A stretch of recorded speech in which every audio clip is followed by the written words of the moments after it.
had an awesome opportunity to help Bill and his family sell their. Bill, for you guys, it was, but you lived in it and then you rented it out. Yeah, we bought it in 2012. I was really tired of paying other people's rent. I'd been in the Army for 14 years at that point and basically giving away my housing allowance for all that time. So we were newlyweds and our rent was going to go up. I was ready to try something new. And we started searching. Back then, the market was a little different. Finally, I found one that I went like $5,000 over asking, and we got it. We paid with the VA funding fee and everything. I think it was somewhere around $413. Fast forward to 2020. What was your spread, Bill? It was pretty wide, and I really didn't expect it. I had no idea what the market was like until you guys told me about it. I was honestly looking just to probably break even and just get out from under it, because after the rental, I was done. Interesting to see how renters treat property. But we rented it out for 5 years. But yeah, the spread ended up being pretty solid. It was in the high sixes. You guys lived into the home for a couple of years, rented it out to the long-term tenant. When push came to shove, you decided to sell it instead of renting it out again. Right, and a lot of that has to do with the fact that I was in the military and I was living overseas managing it from afar. It's difficult to manage something that big of a project from Germany and Japan. It just so happened that I was back in Hawaii when all this happened. So I was here to oversee the development of the property and fixing it up after all the damages. And so what all was done to the house in preparation for the sale? A lot. There was some wood repair, there was some siding repair, there was some hurricane straps, paint inside and out, full carpet, just things that needed to be touched up because it didn't look like it should. Maybe you could share with our viewers about the home. I call you the home warranty whisperer because I've never heard of anybody who's been able to get so many things in their home replaced by their home warranty.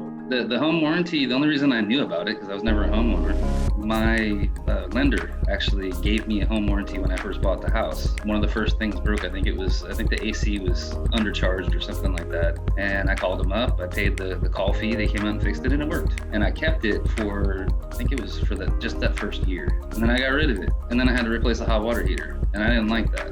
Right after that, I moved to Germany. We got a tenant in place, and as I was doing that, I repurchased the home warranty, and I kept it rolling the whole time, all the way up until I sold it. And as far as home warranties go, if you're a persistent person and you don't like taking no for an answer and that kind of stuff, you can be successful with it. What surprised you about the process? Well, what surprised me, not necessarily about the process, was how good it looked when it was done. I think without you guys' network of contractors and handymen and all the people I used to clean this place up, it was very helpful that you guys walked through with me at the beginning and said, all right, these are the things we see, this, here's your list, and here's a bunch of people that do this stuff. Got them in contact with me, and we started scheduling stuff, and it worked out. So Bill, what advice would you have for that serviceman just coming to the islands about buying or renting? I would say that if you look at what you get for your housing allowance and can figure out what your mortgage payment's going to be, use it to your advantage. Because I think I was already in the green when I left. You're getting $800 a month housing allowance. It's not going to make as much money for you. But that was kind of the goal, was to maximize the fact that houses in Hawaii are expensive. And you're guaranteed 3 years here. You're not going to get orders after you're here for 12 months like you do stateside. How did Team Lally shift your financial standing for the better? I honestly don't think I would have sold if you guys weren't involved. I think I probably would have cleaned it up and put it back on the market. For a rental? Rental, yeah. And I think that probably would have put me $20,000, $30,000 back. And it would have taken me easily, like probably 10 years to make it up. This made absolute sense. And actually, like you said, the pandemic helped me because you guys couldn't show houses that people lived in still. So the fact that the place was empty and it was clean and good to go, all of it was just very fortunate timing. We did a little coming soon marketing on this, which no price, no one or two pictures, and then it was just get it out there, and people were chomping at the bit. So that chum in the waters, as we say, kind of worked out.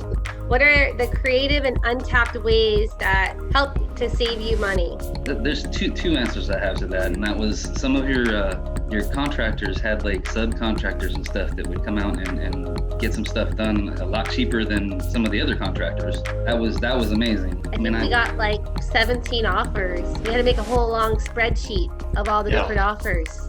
I remember because it was difficult to look through. Well, you were a great client to work with. We really appreciated the opportunity to serve you and your family. As I know, like you've been serving our country and have retired, Yes. so thank you for your service, and we wish you the best in Japan on your next step of your career. Absolutely. Thank you. Thank you so Yeah. much.